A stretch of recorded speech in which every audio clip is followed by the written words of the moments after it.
مسعر نے سعد بن ابراہیم سے، انہوں نے اپنے والد سے،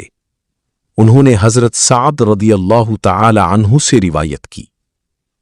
کہا میں نے احد کے دن رسول اللہ صلی اللہ علیہ وسلم کے دائیں اور بائیں دو آدمیوں کو دیکھا، وہ سفید لباس میں تھے، ان کو نہ میں نے اس سے پہلے کبھی دیکھا تھا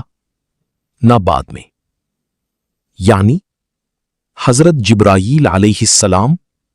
اور میکائیل علیہ السلام کو۔